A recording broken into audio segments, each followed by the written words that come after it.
Beyond. Beyond. Beyond. Beyond. Bazinga. What? That's not the name of the show at all. Shut up. It's just all of you be quiet over here. We're trying to do a very quiet show. It's going to be very quiet and well-behaved. Welcome, everybody, to Beyond, episode 511. My name is Max Scoville. This loudmouth over here wearing the same outfit as me. We didn't plan that. Whoa! You asked me where I bought my jacket, and then you're like, cool, I bought your jacket. I didn't buy this. I did buy the same jacket as that, but I had to return it. Don't put me on blast. I'll put you on blast. People who look a lot alike. Here are two men with beards and glasses. We got Zach Ryan over here and Marty Sleva over here. Incredible. It's so nice. I haven't been on the show in a while. It's good to be back. If you're listening to just the audio, that was probably pretty weird. But anyway, some of us look similar and some of us wear the same clothes. I don't look like any of you guys. I look like a weird potato. You do. Hell Less yeah. so now. You look like when GTA Online first launched and all the people just spawned as dudes in underpants with headphones on. Yeah, and they're all like rocking in place. It's like that weird Destiny bird. They would just get stuck in bushes and cops would run around. You It's had a to good restart time. your PS3. Hawthorne's Eagle? Anyway, Gave that game a 10. all right, so before we It get was into a 10. Before we get into it, we got some housekeeping notes. First things first, if you haven't already, please go subscribe to our YouTube channel because we're trying to grow it out. It's going to be really fun. We've been putting up Let's Plays, which are very silly and ridiculous. We did a Destiny one last week that was real silly. Super fun. We also played Everybody's Golf and Knack. We're going to continue doing stuff like that. I would love to do some more Yakuza on there.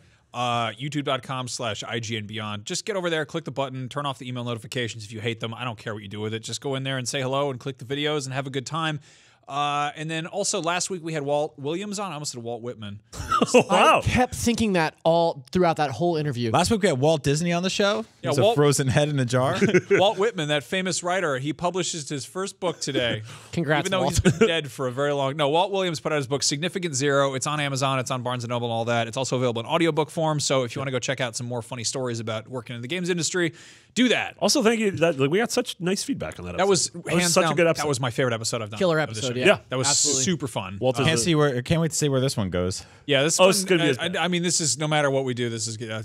You know. Yeah. I got an idea where it goes. sometime- Straight in the trash. Yeah, because we're going to be talking about Destiny for a lot of it. Well, because no. you Chucklehead's been Here's playing. the We're thing. playing a little bit. Yeah. Here's the thing that happens. When you go see the Baja Men in concert, they play Who Let the Dogs Out. And then afterwards, they play some other songs. I don't So think last they- I don't think they open with that song. So wait a I minute. bet you they do. Wait a minute.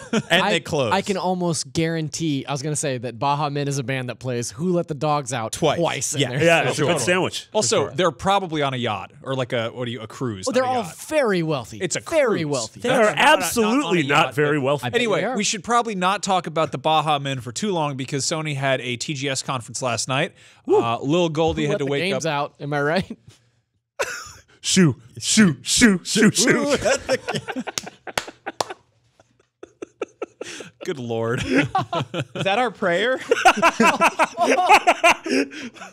That's really good. Good Lord. I'm down with that. It's really bad.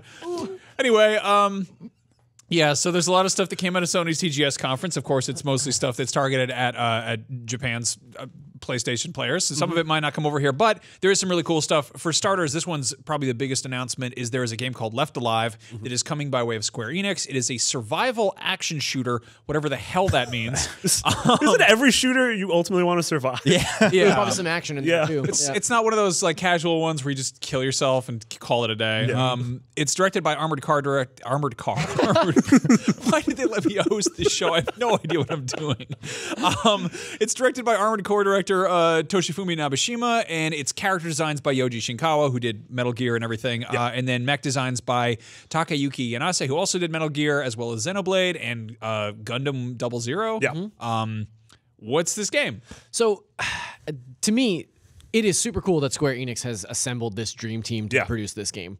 I think just Yoji Shinkawa and Takayuki Yanase alone, like their designs coming to a Square game under the tutelage of the Armored Core director, it's like that seems like the perfect mix of people to come together and really make like just a good old robot fighting game. Like I think the trailer was really short. Like really thin, but enough that it was very interesting. The trailer to me. Like, almost gave me PT vibes. Yeah. Like it opens with this big hallway There's a that's got a yeah. sort of Christmas tree in the background, and then the hallway just gets shot up a bunch, and then the camera pans over, and there's this destroyed city with helicopters in it. We're all assuming that there's going to be mechs in here. Yeah. I mean, I think It like looked you're serious. It looked like you see a couple of drop ships. It's a pretty safe bet, but we didn't actually see any robots in the trailer. So Well, it looks like those ships are carrying robots at the end of the I trailer. thought they were just squares. I don't know could what be. those were. But the design, even as small and far off as they are in the shot itself, like the design to me looked like the mechs from Front Mission, which is a long, I love that Square. a long bygone Square series. Right. That what if this is Front Mission? Like, what if they're pulling a Phantom Pain and they're like, hey, that game that we announced, it's Front Mission. PT. Yeah. Left Alive. Yeah. You know what I mean? Like Yeah. that'd be so awesome because Front Mission hasn't been around since PlayStation 3. Yeah. There was one on PlayStation 3. Yeah. It's and been then quite a it's while. been gone. And we have like, it's weird that there's not a ton of just core mech games. Like Xenoblade, they mentioned the Xenoblade Chronicles X like had a mech, but it was also like a ton of it was on foot and everything. So the idea of, I feel like there was an age where we'll get to Zone of the Enders later, but Zone of the Enders and you had Armored Core and you had a ton of games that utilized mechs and even RPGs like Xenogears and everything. Yeah, that's an interesting point. Right, even Robotech, those games to an extent.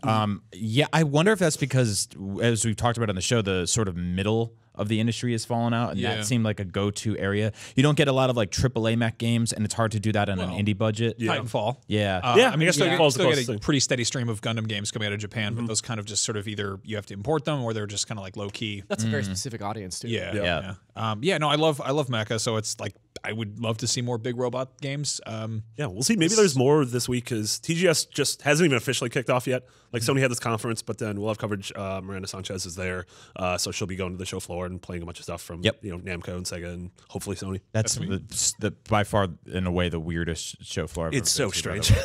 That was the I kind game of wish where that I could go. I have. That's like the one show that I haven't been to yet. What's it like? well, when it's very small, and it's basically 2 big rooms, and it feels kind of like a PAX, but super weird. And first of all, like being like, oh, I work for IGN, it doesn't have any power there. It's very humbling in a way because you get there and you're like, hey, like we want to like we want to like capture this demo, we want to play this, we want to do that, and they're like, okay, wait in line. We're like, but we're IGN. They're like, we don't care. This is Famitsu country. But then there's weird stuff Famitsu like town. there's like the like that bikini cowboy like titty fighting game thing where to like demo it you had to put your head in a giant set of boobs. Like that was the thing they did. That was just like they put demo units inside boobies, and I'm like, I'm not going in there. I don't know who's been there. I don't know who's been in there. That's a bad look for anyone. Yeah, that's not good. Somebody walks up, takes a picture of my ass sticking out of it. I walk out with conjunctivitis. Nobody wins that scenario. Then I can't even pronounce the name right. You've pronounced it right. That was No, I did not. I didn't even say the title. What's that one called? I totally am trying to remember the, but I can. It's called Bikini Cowboy Titty Fight. Yeah, one Chinabra.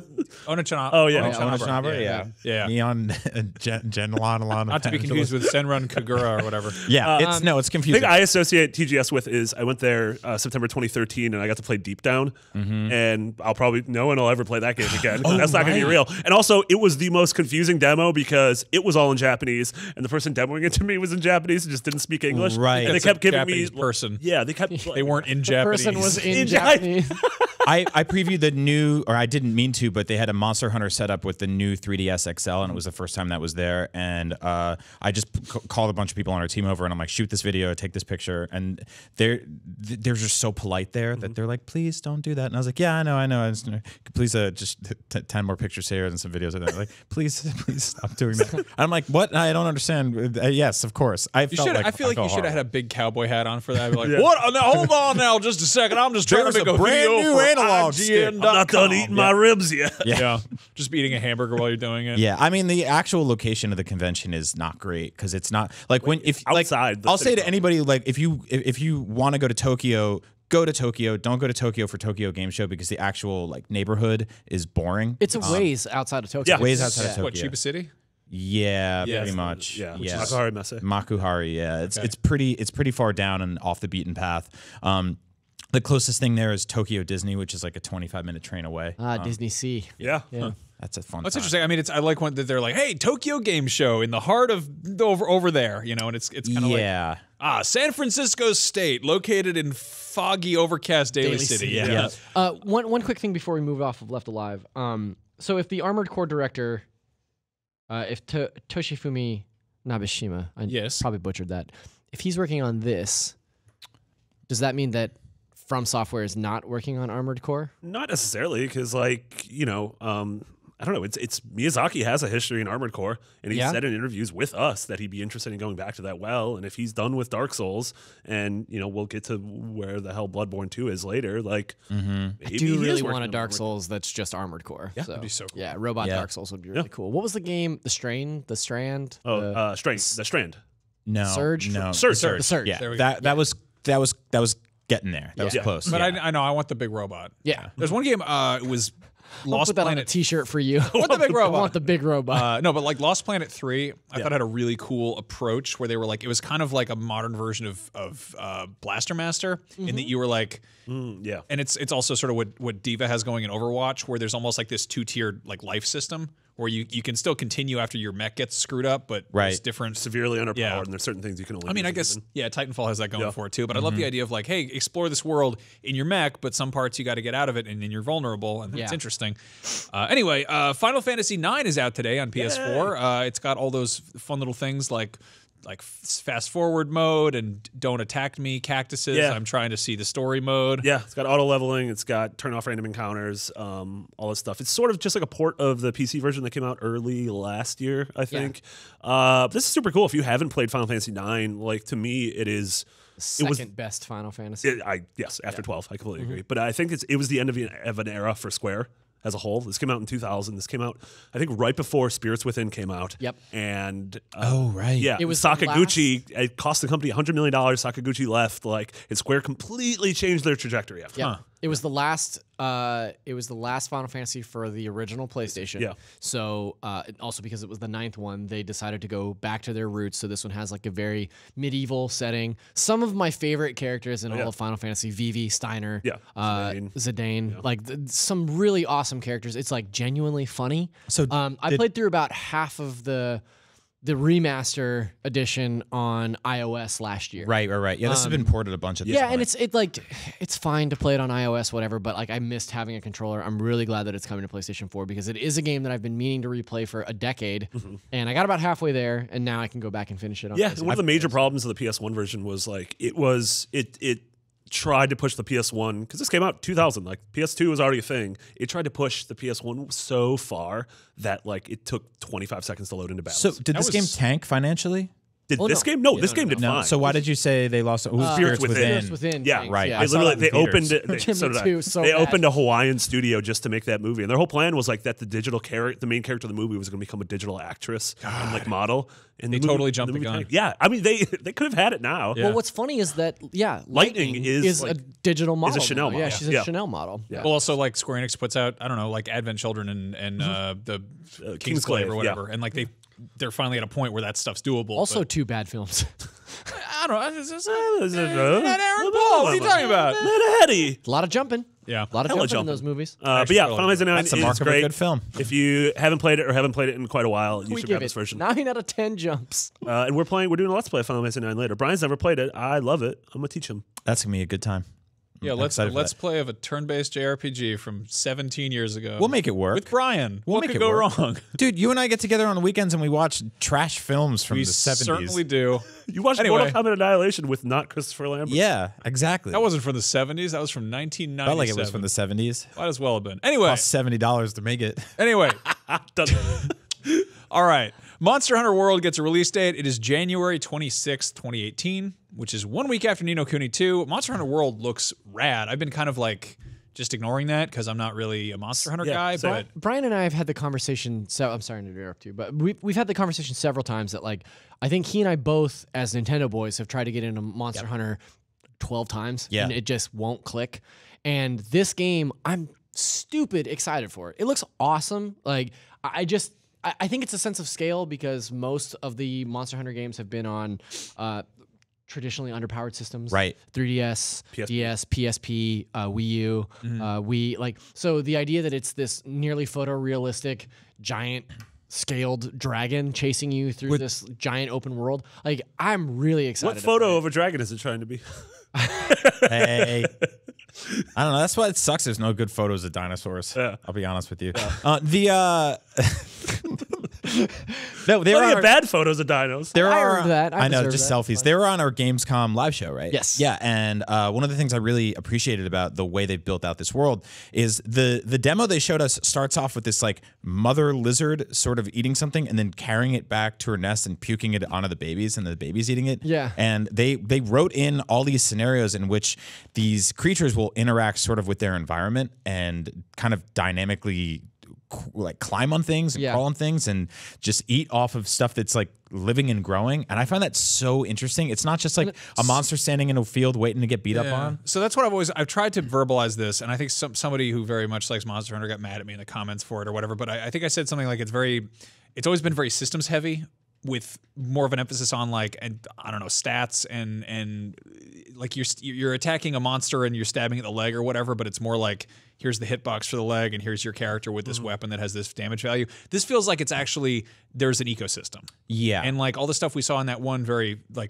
kind of E3 demo that was it seemed very like fudged. Like, It was bad. It was just a weird. reveal. It was a weird reveal. Yeah. Well, there's inherently a little bit of like a sort of whack-a-mole feel to the gameplay of Monster Hunter games, at least from what I experienced in the past. And that like it's not just like you run up on a guy and you start beating up on him and then you win. Like you're managing a bunch of different systems, and one of them is that your weapon gets dull in the middle of fighting, and you have to like kind of put it aside and sharpen it. And some people are really into that, and for me, it's like one system too many that it starts to get like terrifying. Well, I kind of get that with like, I mean, The Witcher had stuff where you're like, oh, you're fighting vampires. You need like vampire oil. You need like a special stone for your sword to like make it better. And there's a little timer in the corner of when it's running out, which I think is cool. But I mean, I don't know.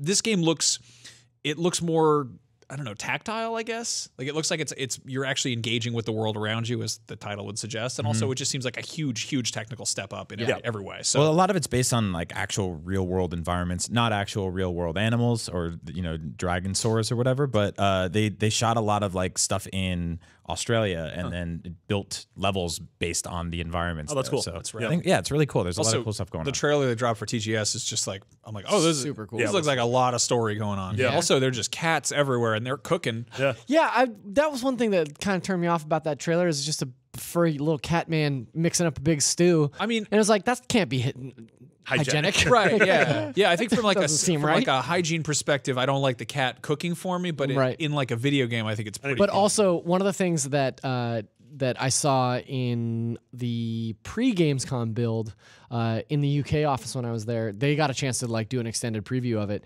And there's parts in that game where you will wade through like waist-high water to go and hunt something down. And when you do that, your Palico, the cat that follows you around, he gets in a little inflatable raft. Oh, that's great. amazing. It's incredible. awesome. Yeah, I saw that and I was like, sold. Yep. Yeah. That's like that. That's like that puppet that rides around on the dog in Labyrinth. That's wonderful. See, Anyway. he cleans himself in the water and he can cook There's for you. just a little splish splash. I mean, it's a game about putting like a 2-foot barbecue meat rack into your backpack and then just pulling it out in the middle of the sun and be like. I also think it's coming out at a good time. Like if this was coming out on October 27th, I'd be like, all right, I'm probably gonna have to put it to the wayside. I am a little bummed that it's coming out so close to Ni no Kuni. Yeah. Like, am I gonna have to power through that game, because I feel like Monster Hunter, like Ni no Kuni, we're probably guaranteed 50 to 60 hours. Yeah.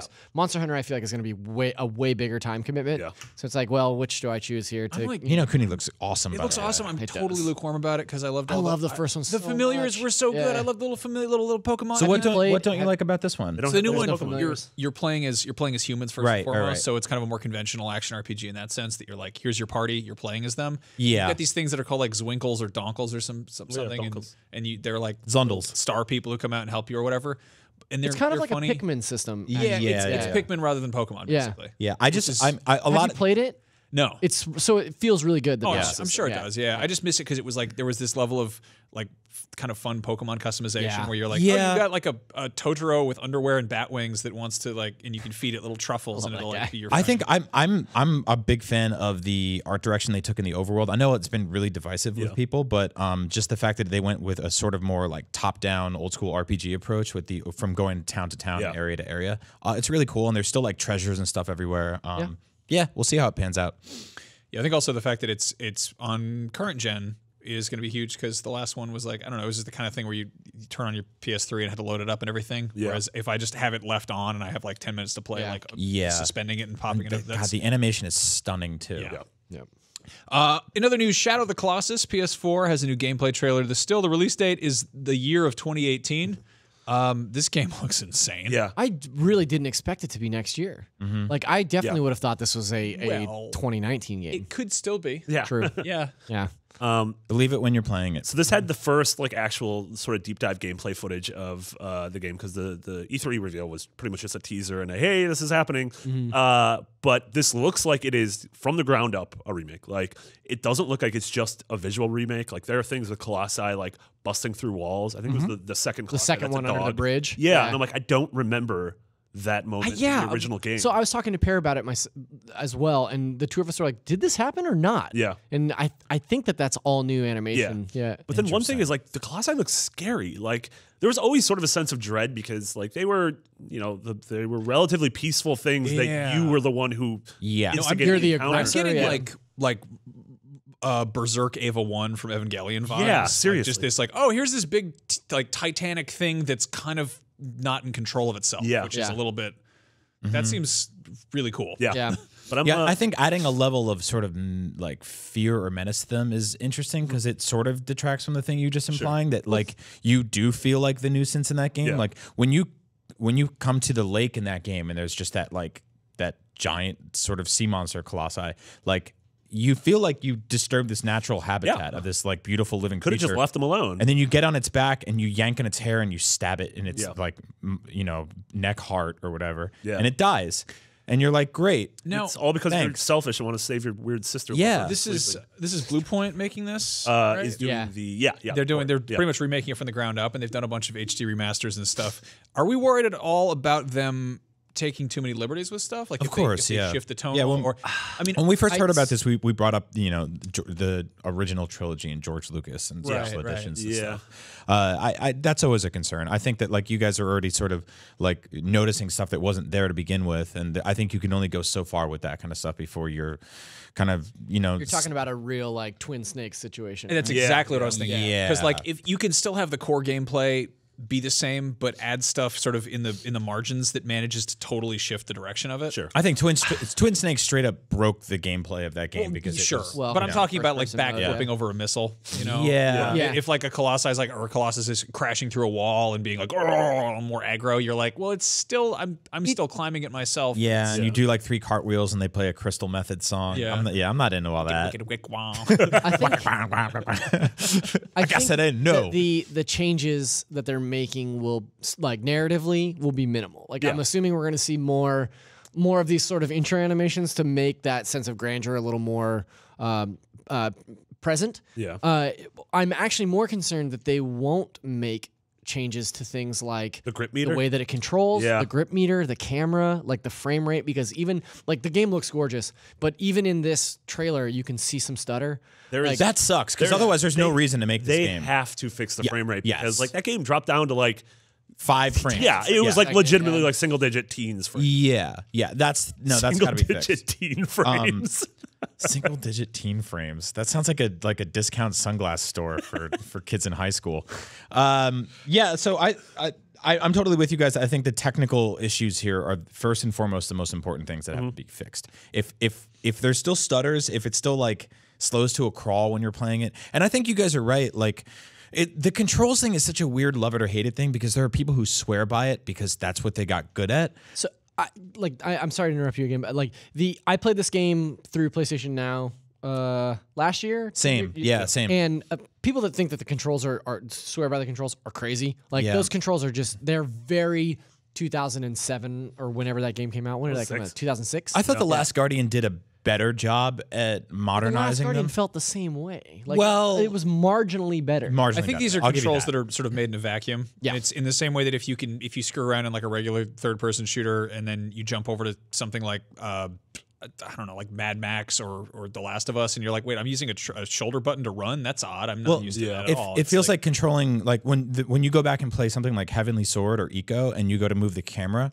and you're like, oh, they built this camera on a slider. Yeah. that just goes back and forth. And to modern gamers, that is completely insane. Yeah. like it adds something. I mean, that's how you play Telltale games. Yeah. you know, like it makes sense when you're looking into a diorama, like picture box type thing. But when you're playing like a 3D, big picture action game, It doesn't work like that. So I hope they do modernize it to an extent. I think it's kind of like it's not great that the game is $15 and there's one Colossi and you have to buy all the additions. I got so many people scared. I don't see any universe where they don't have like classic control mode and then like modern. See, that's a great solution. I like that a lot because then you don't have to worry about breaking any hearts. Basically, I think even the remaster had that where it was like here are the different. Oh, the one that came out, the Eco Shadow Collection. Yeah, I remember. So I think, long story short, we want them to make the right changes. Yeah. Yes. Yeah. I don't think there's anything wrong with changing stuff. It's just I think with something that is so sort of iconic, changing like story and stylistic things is much trickier than like technical upgrades. You know? Yeah. People who are like, well, I love the old frame rate. That story is so sparse and like so dear that I don't think that they could really take too many liberties without changing it dramatically. Sure. Right. I'm super curious. I know Team Eco isn't working on this, but I'm super curious by what happens to those people now because we know Ueda, he left during Last Guardian, and then he like sort of contracted to help get it through the finish line. Right. But what about the other 7,500 people who worked on that game? Not 7,500, 75 or 100. Yeah, I'm hoping that something like this is a good sort of stopgap from a studio shutter or massive layoffs or anything. Because I mean, the Last Guardian did not perform well after all of that, which we all anticipated. Even if that game had been the top-selling game on NPD for 5 months in a row, it would not have made its money back after a 50-year development cycle. So this is good because it'll bring some cash flow into the studio. Yeah, and give them an opportunity to do maybe something cool. Sony's Japan studio, which we know they released like 5-6 games in the last year. Maybe they absorb those people, bring them on to teams because we know this is like I don't know. If I ran a studio like this, which I clearly am incapable of doing, but I would start doing stuff like merchandising. Like I wish they did more toys. I wish they did more model kits. Like I mean, if you could just get a Trico stuffed animal. Yeah, like I mean, so they made one of those. They were selling that at PSX last year, I think. Okay. They make those. Yeah, they make those. But I mean, those are like, cool, dude. Like, oh god, like Figma of the Colossi would be so cool. Yeah. I mean, just I don't know. Make more model kits, toys. Yeah, I love stuff like that, and I mean, they sell really well in Japan. There's still a market for that. Where's my Funko Pop? Yeah. Ugh. Get out of here. Anyway, speaking of model kits and robots in Japan and whatnot, Zone of the Enders 2 is getting a remaster with 4K visuals, fully playable on PSVR, which is pretty much insane. That's awesome. I hope. It's going to be nauseating because it's first person and you're inside the cockpit, and the cockpit in Zone of the Enders is right in the Dunkus. Yeah, that's where the cockpits are. They're right. Yeah. in the groinal. Okay. Nothing you're saying is bad. Yeah. So that's the first time I've ever played Right VR up in the gooch. Yes. Yeah. So, okay. So Grundle. Which of you guys played Zone of the Enders? Zach? I played a little bit. I played both games. Yeah. Okay. I know it as the thing that came packed in with the Metal Gear Solid 2 Sure. Double Disc. Most of us did. Yeah. So Zone of the original Zone of the Enders, fine. Zone of the Enders 2, It's a really cool game. Yeah. really good game. Yeah. I'm surprised you didn't play it because it has like I don't like the For a mechs. man that wants the big robot, you don't like what? I don't like the mechs. I'm really fussy about mechs. Like I'm very like there's like Are they too pointy for you? they're too too fancy. Like they're too Yeah. they're two like ballerina men. yeah, I mean, I'm cool with some of those. It looks there's- like a weird pencil case kinda, with a bunch of I don't know, it's- pen caps and stuff sticking out. They're weird looking. I'm like that. I like half the Gundam series out there. I'm like, no, thank you. I don't like it. It's not grounded enough. But I'm like, that one makes sense, and it does. None of them make sense. It's why I Humanoid couldn't get in. robots. Honestly, why I couldn't get into Pacific Rim. I didn't like the designs of the Yeah. Well, yeah, those designs are Yeah, bad. See, those ones I like because they're like kind of like they look like machines still, you know, and you can kind of be like, I could see how somebody would design that. And but you they're love very Evangelion. I was going to say, you're an stylistic. Evangelion fan. Well, that's another story entirely. Pronounced because they're Evangelion. basically big old cyborgs. But anyway, Sure. Spoilers if you haven't seen that. But anyway, yeah, there's a man in there. yeah, he's a large angry boy. But yeah, like I don't know. It's just they look like very pointy, and they're like ice skating around in space, but it's also cyberspace. And there's all this like weird AR stuff, and it just seemed like such a far cry from like I don't know, Metal Gear Rex being this big lumbering tank thing. Yeah, I get that. Yeah, which I would totally play a VR game of. By the way, Oh god, yeah. that would be incredible. Yeah. Just take that part from 5 where that like Oh, that'd be. yeah. Oh, that'd be just, really just do that. cool. Yeah. Yeah. I'm gonna play that in VR. I think the interesting thing about this is that Konami is reissuing Yeah, a thing sorry, that yeah. Kojima worked on. That's I think the hugest thing here. yeah. Yeah. Like, And is they're his not- name going to be somewhere in this game? Yeah. It has to be, right?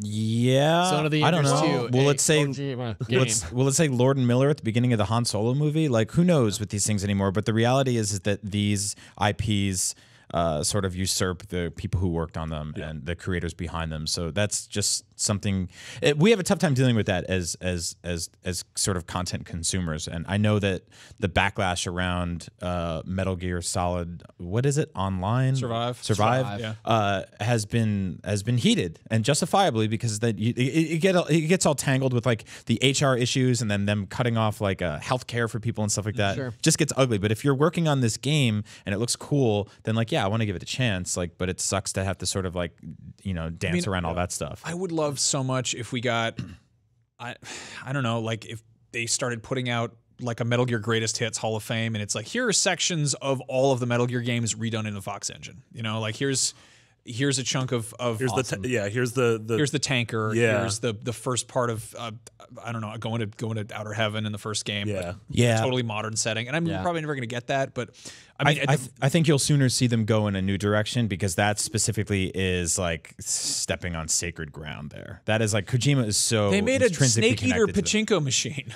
I think that's such a deviation that it doesn't matter. That's like, have you ever, like, to go in a pachinko parlor, you have to be insane anyway. Like, I'll be honest, they are some of the most threatening buildings I've ever been in my life. I mean, to revisit any of just the stuff I love about the Metal Gear series on PS4 in that engine from Phantom Pain, because Phantom Pain is such a goddamn good game that going back to the other ones after that is really difficult. Right. I was daydreaming about that game on the train on the way to work this morning. It's like it's so good. Yeah. And like on that basis, like I'm excited about Survive, because it's like it's the same core some gameplay, more of that. Yeah. effectively, right? I hate the weird zombie men, but like the Cordyceps. Cordyceps are coming back. Yeah. yeah, I don't know. It's anyway. I'm Zone of the Enders 2. It's kind of a nice little glimmer that there's like that Konami's not just completely axing anything that ever said Kojima on. Also, side note, like I was gonna say real quick, like it's kind of amazing we've never seen that business model kind of ever again of like, oh, you want to play this demo or you want to play this like vertical slice of this new game coming out, check out this completely different thing. Yeah. You can only get it here. Well, I mean, that's what everyone last year associated with like the first Crackdown came with the Halo 3 beta. Yeah. We had that with Episode to Sky last year. Yeah, that's true. Go as far back as like Brave Fencer Musashi came with the Final Fantasy VIII demo. Yeah. Oh yeah, I forgot about that. You had to play Type 0 HD to get the I think City we demo. still get Yeah, that to here and get there. the Dusk Age. I think that's even how I played that stupid game Pac-Man Verse, which ended up being really fun. Was I had to buy like some weird Namco game called like I Ninja or something like that for GameCube. Yeah. It's weird stuff like that where it's just like totally sideways from what you're actually expecting when you buy the core experience. I'll buy some trash if I get to play a little slice of something I'm excited for. Yeah, I wouldn't call Zone of the Enders trash. I know. I really like the game. One of the things that strikes me about Zone of the Enders on PSVR is that it works narratively. Oh yeah. I think it's a really smart game to bring to VR because you're physically putting yourself in a different space, just as the character is, to control a giant robot like Jehuti. Yeah. Jehute. It's also good to see support for this thing. Like PSVR, period. Yeah. Because it's like, and I know games come out every single week. We've admittedly been sort of lacking in checking those out because we've been pretty scattered here. But we get the question a lot, almost every single week when we ask for questions for the show, and people are like, "Would you recommend a PSVR now?" And I'm always like. The experiences I had when that thing launched are priceless. Like the 10 or 15 like just amazing games on there are like there's nothing like them. Playing through I think Batman the first time, it was so special to me.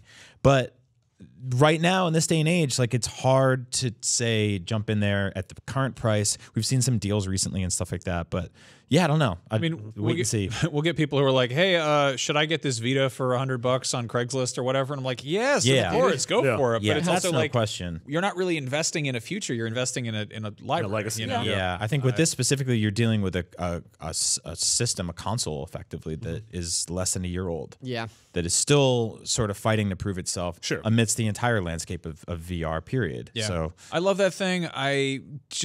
It's just that much more of a hassle to use. It's got a bunch of cords and stuff. I got to find the headphones and like wipe off the screen and stuff. That might be my biggest barrier for it, actually. That and the fact that like there's still no like sophisticated solution for having it work with a PS4 Pro makes it so when I sit down to play a PlayStation game, I want it to look as best as possible. If I want to pop over and do some VR stuff, like I'm finagling HDMI cords in my cabinet, and that's stupid. Like that's a stupid thing to have to do. Yeah. Fix it. I think the convenience of gaming is like that's such a key thing to like it. I mean, the Nintendo Switch is a perfect example of that. That it's just are you playing at home? Are you playing on the go? Whichever. You just grab it, just hit a swap it. button, Yeah, yeah. And I mean, I love and rest mode in exactly. PS4. Yeah, I love it. That's totally like changed how I play games because like I'll be like, oh, I have to go do something. Well, I don't have to save and exit and shut down and everything, and I'm not worried about losing progress. So there's no sense of like, I don't know, buyer's remorse in that sense. And VR hasn't quite reached that point yet, you know? It's still like just that much more to set up. It's the same thing, like look at Netflix. Like it remembers the second of the episode you were watching. And you pick up on your phone or a separate device and it's like, you were here. Yeah. And I mean, it's so like pampered to be like, oh, convenience is important. But I mean, like, I don't know, if I put on a VR hat and put in headphones and I like get all calibrated and everything, like you have to calibrate it, you know, and then if like, then the dog's like, I gotta go dunk outside. You're like, well, now I have to take off my hat and go to deal with this. And it's also the thing of like, when you turn it on, if you like, I know with mine, you can't wear it for like the first 5 or 6 minutes without it getting fogged up. You have to like give it a second. And it's also like your Move controllers use a separate charging cable than your PS4 DualShock. Why is it get fogged up? You got steamy eyes? No, it just does. Heating up. It's getting ready to do some cool stuff in space. Yeah, Oh, like a turkey? Yeah. You got to spit in it like a scuba goggles and just rub it around in the water. Sure what you were going there. Whoa. Anyway, scuba gear. Anyway, let's speaking of VR PSVR. This the hit iPhone game Neko Utsumi Kitty Collector is getting a PSVR version. God. What? At like 3 in the morning, Andrew was writing news for this, and I think I got a text, and he was like, "Oh my god!" And I'm like, Yeah. "I'm drunk and asleep. Please." He tweeted out last night and he was like, finally, a reason for me, Andrew Goldfarb, to buy a PS4. I'm so interested in this because I love Little kittens. Well, no, animals are great, but I love PSVR stuff or VR stuff in general that's so like hyper stylized. Oh, yeah. And this game is almost entirely hand drawn. Yeah. So like, how does that translate to a sort of 3D VR experience? For those of you not in the know, this game is about basically living in a weird Japanese apartment and collecting cats and accessories for them. Yeah. And then the more you take care of them and the better you do, it's sort of like Nintendogs. You start amassing this small army of animals that live with you. Yeah, you get like weird samurai cat and like and just other Fat cat. cowboy Fat Cat Run. Yeah, well Fat Cat Run. Tubbs is the worst one. He shows up and he'll just eat all the food. So he's like kind of like he'll. Yeah, but in Classic VR, you can swat him away with the Move control. So what is this? What the hell is this game in VR? Because like, are you just hanging out in that I house? don't know. Or? Yeah, I mean, I think it's exactly what Brian was describing. It's the game, but in VR. I mean, it's Yeah. going to be like you're Like, in a cartoon, which I Don't think know is cool. how that works. My because- guess is you can sort of like manipulate stuff around the room. yeah, and point and click at different corners of the room and go there. It'd be cool if it had sort of a job simulator aspect where you could sort of interact with everything in the room and like maybe you could do a nice pet on a cat. Yeah, I mean, Nintendogs had that with you rubbing the screen and throwing the bottle at the cat, or the Yeah. dog, whatever. I mean, on the plus side, like if you're watching this at home and you're like, that's not for me, like you have to understand that this is a tremendously popular game, or at least was for a long time. Yeah. So seeing this kind of They're support making a coming, movie? they're making a movie. Yeah, they made a movie in Japan. Yeah, it's called Garfield.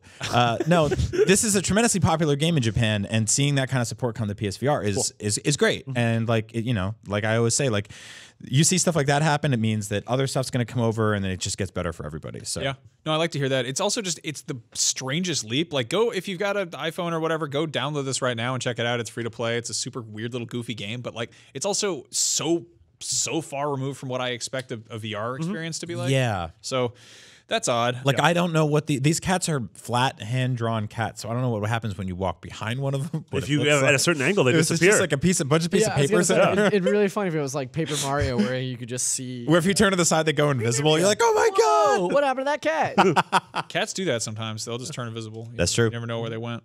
They were in the hamper. Anyway, there's also Japan Studio VR Music Festival, which is What is this? I wrote down it's PlayStation All Stars Battle Royale, but with songs. Because they haven't really showed gameplay, but it's like they showed. It was the image was starring Cat from Gravity Rush and what's his name, Toro, like the little cat mascot boy. Have they confirmed that it's Oh, the even- Onion Cat? I always call him Onion Cat. You can call him Onion Cat. You can call him anything you want. He's Toro though. His name's You Toro. call him what you want to call him, man. I get I'm the- gonna call him his name. I call them Meowmers. But no, like, did they actually say this is a game or? It's a PSVR thing. It could also just, it sounded like it was an experience. I read yeah. like I don't know, like a single blurb on it, but like, Oh, like that thing I did where the elephant peed? Yeah, but it's first party That now. zoo An game? experience, yeah. That was so good. I mean, I think that's for this to be like a full-fledged game seems, I just, in terms of how it's sort of branded, like to open it up with like, oh, it's Japan studio. That's kind of like a casting a wide net, but But also, does that mean Parappa's going to be like if this is a music festival? That dog better rap for me. Yeah. Yeah. I just want to sit That's there and another- let the dog. He seems like a perfect. I want fit. him to aggressively rap at me. That's another flat 2D animal that if you look at from the side in VR, he'll vanish. He'll just no, he was in the hamper. Max already said. The dog's not in dogs. there. No, they just go out in the yard outside. Anyway, the big question is, where's Bloodborne 2? Because that's the thing that you were all hoping for. Yeah, we were texting each other about this yesterday, Yeah. being like, "Is it worth staying?" I was asking you guys if you guys had any clues because I was totally going to stay up till midnight if there was going to be a Bloodborne 2 thing. No. Yeah, I don't know I don't know if there's ever going to be a Bloodborne. Yeah, there's going to be a Bloodborne. How could there not be? That's like one of the best-selling games on PS4. Yeah. But then we don't know, like, is it going to be FromSoft? Or does Sony retain the rights to this? And can Japan Studio make that? Maybe that's what the Japan Studio VR Music Festival is. Maybe the Vicar Amelia is one of the things, just singing a good tune. Oh, that would there. be great.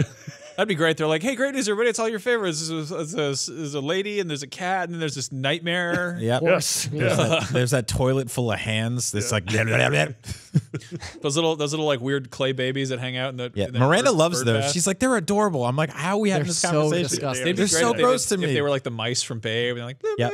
So you're saying, But ultimately- TGS is still happening. Maybe there'll be some. there's I also don't- Paris Games Week and PSX. That's the other So- thing. Is they have like. So a you're three-hit saying there's a combo. chance. I mean, you would have imagined TGS was the place, but they're going hard in Paris next month. And then, I mean, PSX last year was where we got the reveals for Lost Last of Us Legacy 2. and for Last of Us 2. Right. And so maybe they do. Well, like, and hit That's hard. true. if last year's any indication, they're trying to make PSX a much bigger event, and so if that's the case, then I could definitely see them holding the reveal for Bloodborne Yeah, 2. and have it be like a teaser, the full reveal at E3, like gameplay stuff, and then out in the Yep. fall. Yeah, Bloodborne Man, was. it goes out next fall. Oh God, yeah. Dang. Bloodborne was it's first of all, it's one of my favorite games of all time. Second of all, it's been like dirt cheap on Yeah. PlayStation. Oh, There it'll was- always dropped down to like 10 or 15. yeah, there's Yeah. been like flash sales for it. I cannot recommend this game enough. And even like, I know you're probably like, if you're like, I don't play the Souls games or whatever. Like, Doesn't this is- matter. It doesn't matter. Like,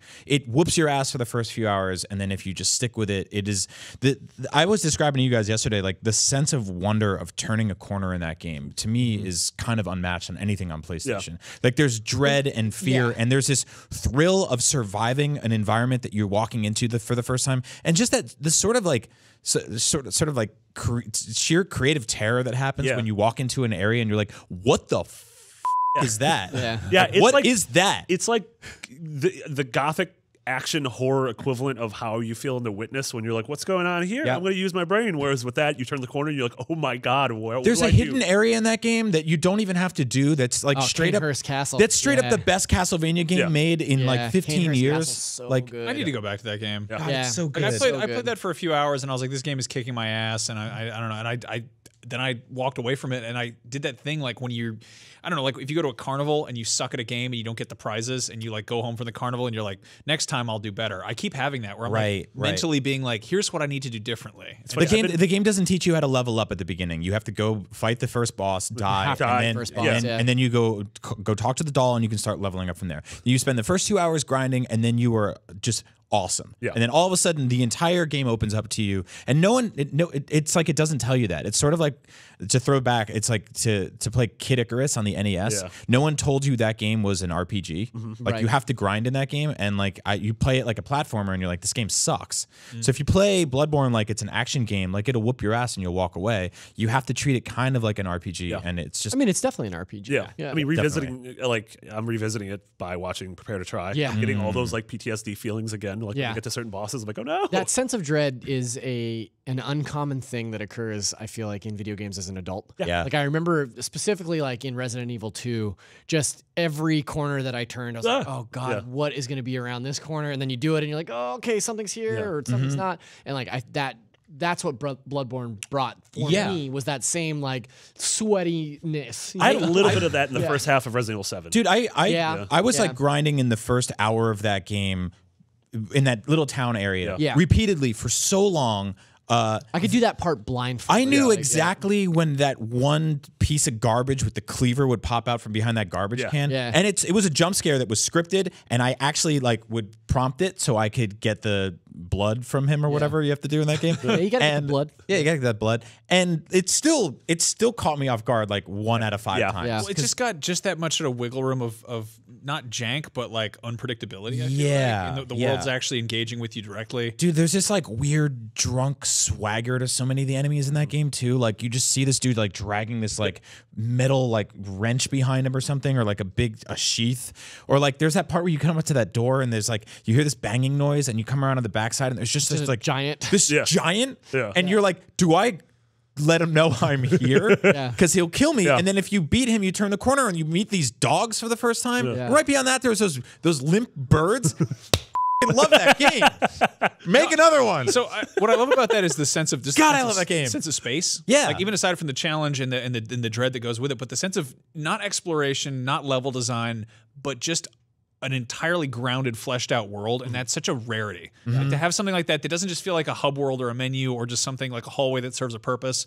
Like that's what I love about Phantom Pain is there are so many areas of that game that I remember them like physical places I went to. Yep. Right. Yeah. I have dreams about that part where you go to Code Talk or up that waterfall, like that river, and there's just those snipers like pegging you off, and there's a bunch of dudes loading boxes or something, and like I can picture that in my mind, like a physical place I went to. Isn't that weird? I love that. I love that so much. That's so cool. I don't really get that with a lot of like old school games, right? I mean, I think about like Hyrule Field every now and then, but when you go back as an adult, it feels so small in comparison. But yeah, there's like sections of Bloodborne that I think about and they haunt me. Yeah. And I'm like, I feel like that part with all the hyena cages. Oh yeah. Yeah. Like I think about walking through that area like at night. Like I'll turn a corner in a city at night by myself. What if they're hyena cages? And I'm like, who knows? Well, do you ever have, like, growing up, did you ever have like a neighbor whose house you saw a whole bunch of times, and then one day you got invited over, and suddenly you saw the inside of their house, and you're like, oh, This is what it's like. I suddenly know what the inside of your house looks like. Yeah. Yeah. Or like working a job where you're like, I've been to the pizza place a bunch of times, and then they're like, welcome to the kitchen. Here's your first day on the job, and you're like, this is an entirely new area. Yeah. And there's that sense of sort of unlocking the Yeah. the place that you're in. I just love that. Yeah, and sometimes it messes it up for you. Like you and me went out to dinner with our significant others on Saturday night, and like my wife went into the back to use the bathroom, and she was like, "Don't look in the kitchen; it's horrible." And we were like, "But that was an amazing meal." And she was like, "There's crab shells everywhere," and I'm like, "Bloodborne." Bloodborne is just a health code violation. That's true. Yeah. Crab battle. That's a good thing to yell before they shut down a restaurant. Bloodborne. Ultimately, I mean, this sort of heaping of praising on the first game, like obviously we want a sequel super bad. Yeah. And it is sort of a bummer to not hear about it. And I think Marty and I specifically, every big game show that comes up, we're like, this is it. This is going to be This is gonna be this is Bloodborne. where we get Bloodborne. Yep. And then it just not happening and not happening. But you also have to keep in mind that game came out fairly recently, and they made Dark Souls 3 and shipped that in the middle of it. Yeah. Well, they were in production on Dark Souls 3 before. So yeah, we might hear about it in the fall. It might be a ways down the road before we do. You know, I could very easily after Dark Souls 3, Bloodborne, I could very easily see Miyazaki and from wanting to take a break from either of those franchises. Well, I just want something then. Like, Yeah. even if it's not Bloodborne, I want something with his name on it. Yeah. Otherwise, I'm gonna have to replay that game. I mean, I think I'll wait until we're just far enough removed from how long it's been. It's been a couple years now. I tried to replay it relatively recently using my New Game Plus. Okay. Very hard. Very Super hard. hard. Couldn't even get past the first boss, and I was like, nah. Oh, really? If I'm gonna do it, I'm gonna restart. I think I might do the same and just pick a different weapon, like go with Yeah. a different direction with my like, you know, items and suits and garbage. But yeah, I want to go beat up those hyenas. Zach, can we talk about the game really quick? Yeah, we can talk about Yes, it. you guys can talk about Destiny. All right. 2. Zach, it's so good. Can I'm I happy start? you're happy. Can I start, please? Yeah. Yes. All right. So the thing about Destiny is 2. love this game. So good. It's unbelievable. Like, so you were very experienced in vanilla Destiny because you did Beta. Yeah, because you did the IGN first. Yeah, so that's for all I that. played. I lived and breathed that beta for a month. Yeah, and I played a lot of vanilla Destiny up to and including the first raid because that was the only game I had for my PlayStation 4 when I bought it. So it was a you're really stressing me out. I don't know. I'm intently listening to you. I think that all the things that that didn't work for me in Destiny, the original Destiny, are totally rectified and click for me in Destiny 2. And since its launch, holy macaroni, have I spent a lot of time playing Yeah. this game. Same. It's the only game that I've played in. Well, I've played quite a bit of Metroid as well. Yeah. But it's the only PlayStation game that I've played in 2 full weeks, and it's the first game since Zelda, and then the first game. Like Zelda was the first game in a very long time that I've literally played every single day. Yeah. Is this Every day I'm yeah. like, okay, it's 9:30. That means I can get a solid 2 hours in. of Is Destiny this like a before I have to go to serious sleep. Game of the Year contender for you guys? Oh yeah, Yeah. I mean, think so, honestly, it's probably number 2 for me right now. Oh wow. Yeah. I'm going to be talking about it in the same vein. I talk about Persona and Breath of the Wild and Hellblade, honestly. But About it's so funny Horizon. 'cause Everyone it's- forgets Horizon. Yeah, Horizon as well. Don't forget I think Horizon. we're going to remember it again when Frozen Wilds comes out. Yeah. Okay. But Destiny to me, yeah, as someone who I made fun of the fire team, Fire Team Tat. the fire team Fire chat Touch guys for years, Yeah. and then I Yeah, Marty played. and I both issued them formal Apologies, and I was just like, I'm sorry, guys. Also, if you want like much more in-depth Destiny talk, listen to Fire Team Chat. Like Yeah. they're done with the raid. They're already on Destiny 3. You know who else is done with the raid? This guy. We're done with the raid on Saturday. No, I think I'm addicted to this game the same way I was addicted to Persona, in that I sit down, I start playing, and then all of a sudden I realize it's 10 hours. Yeah. Like literally 10 hours. My Saturday, I sat down, I got coffee at 9 a.m., and then all of a sudden it was 7 p.m., and I'm like, I need to leave and go outside because I don't know what just happened. It made me, I forget, because I didn't play so much of the first Destiny, that Bungie literally has the best first-person shooter on a console feel. Yeah, oh God. It's such a rewarding feeling. You think it feels Like- better than like say Call of Duty, for example? Yes, I think from Halo 1 to 2 to 3 to ODST to Reach, and then that same sort of tactile feeling is here, where every gun feels wonderful. Pistols feel incredible, auto rifles feel incredible, sniper rifles feel incredible, swords feel incredible. It feels the way you think this gun would feel, which is weird because I've never fired a gun. I've certainly never fired like a laser gun. Yeah, in space. In space, At a yeah. blob or whatever. Exactly. You're fighting that game. But everything feels great. It's the orc. constant drip feeding of the reward cycle is perfect, and you don't have to, like, everyone kind of scared me of like, you're gonna have to grind in order to get to the raid, and I got to light level like 270 just by playing naturally. Yeah, well, that's like oh, I want to try heroin, but I'm scared of the needle. It's like yeah, but the thing that you get is worth it. People really like can it. eat it. Yeah, Charlie gummed it and lost. No, I mean, Lord. No, I mean, like, I remember playing the first one and being like, okay, so they did not really hire a story team, but they definitely hired like a feedback loop team. Oh, yeah. They absolutely hired psychologists to be like, how do we get them? You know, and that's, I think, something that really turned me off about it. And that's not to say that it's bad. I think it just, after a certain point when I sort of identified it, I was like, oh, it's not the end result I'm after. It's the sort of, it's the constant, the cycle. Right. You know? Right. Well, I think what Destiny does that's really interesting as an RPG, and this is a mechanic that probably has existed in 100 MMOs before it that I've just not been aware of because I'm not an MMO guy. The way that you level in the game, it just promotes this sense of exploration and this sense of like, even though you're doing a lot of the same tasks multiple times, which they are better about in Destiny 2 than they were in the first one. There are a lot more options of how to go about exploring the world rather than just doing the same patrols or something like that. Like you have public events, you have the aforementioned patrols. There's adventures and stuff that you can strikes, do. nightfalls, Strikes, stealth quests, yeah. So there's a ton of variation in the stuff that you can do to try and work your way up. But it's also like Marty made it to 270, which is really impressive because I feel like the soft cap for this initial launch window is 265, and once you get to 265, your progression slows way down, and that's sort of what separates the wheat from the chaff, right? Like once you get to 265, then you have to start thinking about like, what of my items can I upgrade to try and increase. So the way that it works is like it takes an average for all your gear, as far as I understand it, and you're like, okay, what can I do to this gun to increase it by a few points to bring my overall average up and increase my light level or my power level from 265 to 266 or 268. Which and gives you me just, the chance of getting an you exotic go- drop that's a couple levels higher than Right. Yeah. So you get these like incremental boosts, and then it's like you get to a point where I was stuck at 270, 271 for like 3 days, and I played for a few hours each night, and it was like nothing, and I was getting so frustrated.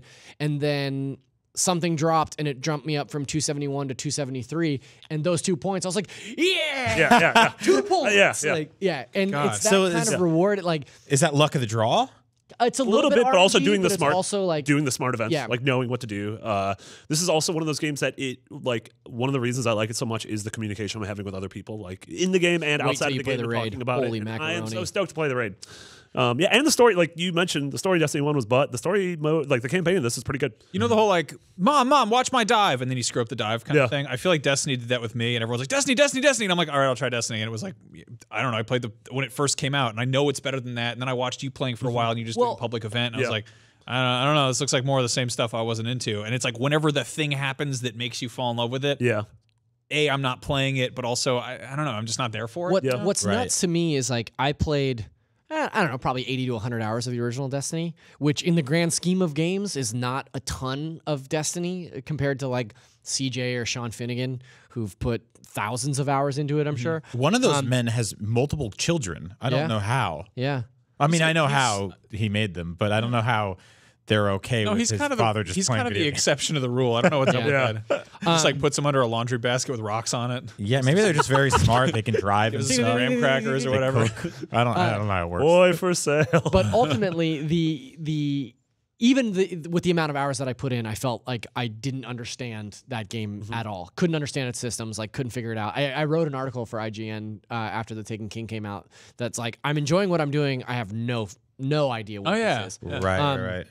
And this sequel does such a better job at explaining at least how to get to the soft cap. Like at least shows you like there's ways that you can figure out how to get to one level, and then like Marty was saying, it's that sense of community, that sense of like camaraderie where you're like, okay, I'm here, what do I need to do to get to this thing? And like last night, CJ and I stayed late to finish the raid because I tried it on Saturday and just like crashed and burned, like it was not good. Sure. But I was at like, my power level's at like 273, and CJ was like, I'll take you in with a group of like pros.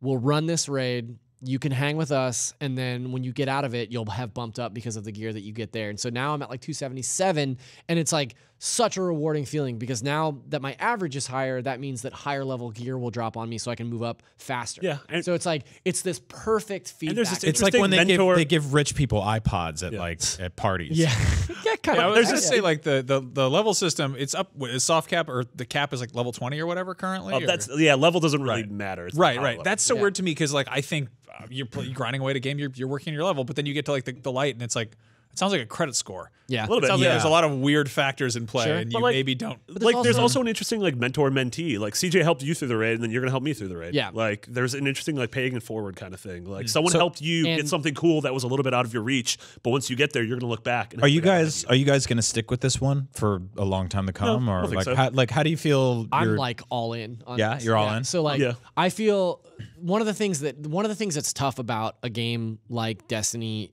and this hit me really hard with the first one, is that once you drop off, everyone gets so far ahead of you that it's like, I would want to do the raids in the original Destiny, but people would be like, oh yeah, you can totally do it with us. All you got to do is get to light level 350. And it'd be like, that's impossible for me right now. Like I'd have to play all day, every day for 2 weeks to even get to the point where I can hang with you guys. Well, that's like, where it kind of sucks for me right now because I have like a sort of like I guess like loose maybe want to play this game a little bit, and then like you guys have just like skyrocketed so far ahead that if I was to start today, I'd be like, hey, I just got some shin pads or whatever. I'd be like, get out of here, loser. I think we missed the boat, dude. Yeah, I think we missed the boat. I mean, this could do the boat together. I had this happen with Borderlands 2, I think. Where yeah, Borderlands is a good one for somebody that. somebody was like, hey, like you gotta check this out. And I was just late to the party on it, and I jumped in, and I had a bunch. I was like, hey, somebody come help me out. And this guy was like, here's a bunch of high level guns, and I was like, well, that doesn't seem fun. You're just leaving stuff on the ground for me to pick up. I don't know how I feel about that. Yeah. Right.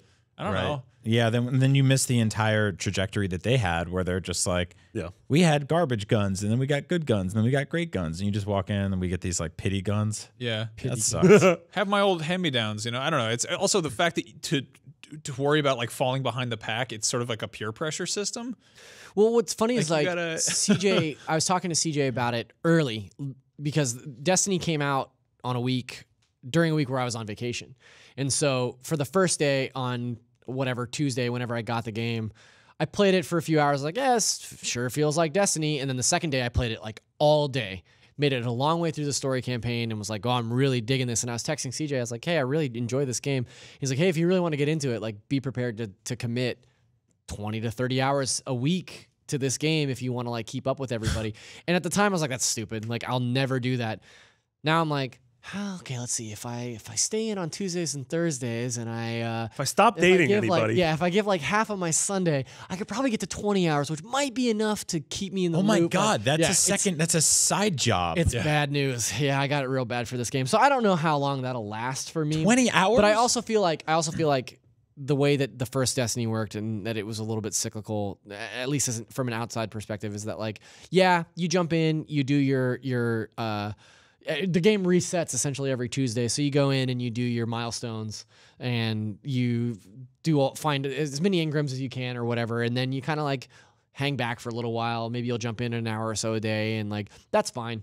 But also, I work at a company where I talk about video games all day, so it's not feasible for me to stick with one thing forever unless I only want to be a member of Fireteam Chat. Right. Yeah, I mean, they do a really good job of honing in on that. You know, Jack and of all that wasn't trades, master criticism of one. on Fireteam Chat. No, for sure. That's it's what there's a reason it's our do. only show that focuses on a single game. Yeah, it's what they do. It's what they're excellent at, and they find the time for it. Whereas, like, you know, like on NVC last week, we covered like 14 different games, 7 of which I'm actively playing. Right. Like, it gets tricky. So yeah, that's. I think I'm glad you told me that because that just pushed me away even further. You just saved me dozens of. My personal trainer this morning was like, "It'd be good if you could work out about 4 or 5 hours a week." And I'm like, "What are you, goddamn crazy?" And you're like, "How about 30 of sitting on the couch?" And I'm like, "Actually, that sounds a little easier." Yeah. But no, I'm glad you guys are enjoying it. I think I'm gonna let that ship. Sail off. No, I'm totally with you. No disrespect to Destiny. I'm glad that like when Activision and Bungie were like, hey, we're working on this thing. It's called Destiny. We're going to be working on it for the next 10 years. And then the first one dropped. And I know a lot of people were like, oh, okay. And then I'm glad that they finally did that thing. Apparently they delivered on what Destiny 2 should have been. And that's the thing is like I feel like Destiny 1 was a proof of concept. Destiny 2 is the game that people were expecting. That's how video games work. The second one's usually better. Yeah. Well, Destiny 1 was a rare drop. Destiny 2 is legendary. Terrible. But yeah, I mean it's cool. Again, it's like I never got into Halo. I totally skipped entirely WoW, but it sounds like they kind of got it again. It's a thing. So if you guys are enjoying it, there you go. And if you guys are enjoying it and are looking for another show to follow up on, check out Fireteam Chat because those guys are glued to this stuff. So we're doing something different now. We have a segment called Rapid Fire. I know you guys like it. It's where we answer weird questions about, I don't know, our personal lives and preferences and cake and stuff like that. We're going to be putting that up exclusively on our YouTube channel, which is youtube.com/IGNBeyond, in video form only. That was Marty's idea. Don't get mad at me. I didn't pick that out. Tweet at Mick Biggity. Yeah, tell him you like Alana's idea. Or you it was Alana's idea. No, but that's the thing is that YouTube channel. That's where we're gonna have our Let's Plays, like the aforementioned Destiny 1, and that's where we're gonna break out rapid fire and do little sort of bite-sized cool videos. We're trying to build it out, make more cool stuff over there. So go support that, please. And that's the end of the video. You literally wrote, "This is the end of the video game show for rapid fire Let's Plays of the funny variety. Tune into youtube.com/IGNBeyond." So there's that. That's good copy. Thank you. Good copy. Good copy. I'm on Burgundy. Copy that. 10-4. Good buddy. 9er. Anyway, follow us all on Twitter. I'm Max Scoville. Marty is McBiggity. Brian is Agent Bizzle. And Zach is Zacharias D. True. You can catch these boys over on Nintendo Voice Chat, which is all about the Nintendo, the most popular system that you can put in your large pockets. Definitely. That's true. Yeah, that's like the keystone of their marketing campaign. That's what it now. says. That's for Jinko enthusiasts. That's what it says underneath this. I used to work there, you know. Put it in your pocket. I have a great one. If you've got a small pocket, put it in the small pocket. And they're like, we made a bigger system. Well, everyone needs larger pockets. Anyway. You used to work for Jinko? No, I worked for the Nintendo. I used to make up slogans for their... You didn't work for Nintendo No, I'm pretty sure I did. But I definitely believe that you used to work for Jinko. You know what you should do is you should embroider large mushrooms on the back of the pants. They're like, that's a good idea. We'll look into that. Yeah, anyway, my dad worked there. He walked in one day. He's like, I have a vision. What if this rectangles were triangles? I'm like, oh, new jeans. They got rich, and then they went away. Jinkos. Well, they'll return like the Jeepers Creepers movies. If you want more of this horse apple nonsense, hop over to the YouTube and check out Rapid Fire because we're going to get right into that. On that note, this is the end of the regular part of the show, the end and beyond. Beyond. Beyond.